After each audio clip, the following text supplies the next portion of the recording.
So California is in the middle of another drought emergency, and you might be looking for ways to save some water. So Lori Wallace met with an expert who shared a few tips. Check this out. I kind of don't even want to talk about conserving water because in my house, I know we are so guilty of wasting water, and I know we could be doing a better job.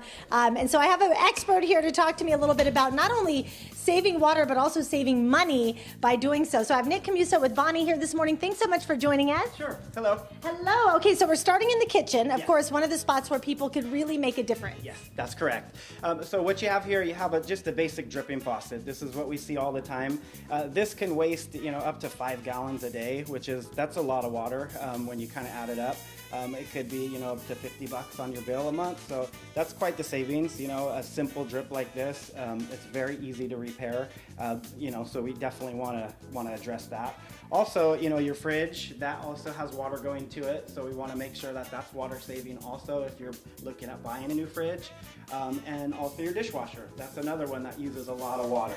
So one tip for your dishwasher would definitely be to fill it up completely before you use it or before you start using it. You don't want just a couple dishes in there. You want to make sure it's completely full because that uses a lot of water. Yeah, maximizing that. And like you said, having all those smart appliances and a faucet that is efficient are all big helpful things too. Huge. That's correct. Okay, we're going to go for a little walk because we're going to take you to the bathroom. Now, this is where I know my family gets a big F in saving water when it comes to brushing teeth, shaving, all those things.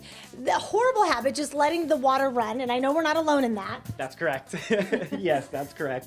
So really, like when you're brushing your teeth, you definitely want to turn the water off while you're brushing, and then you could go ahead and turn it back on to, rinse out. I would recommend spitting it in the toilet and not rinsing it out because you're... Well, I never even thought of that. Yeah, and you don't need to flush it at that point. It can stay in there until you use the restroom, and then you can flush it down. I feel like my sons would actually be like, oh, cool, let's do that instead. Yeah, really, right? Yeah. But that's a big one. Also, for, if you're shaving, that's another thing. You want to turn the water off while you're shaving and then kind of back on.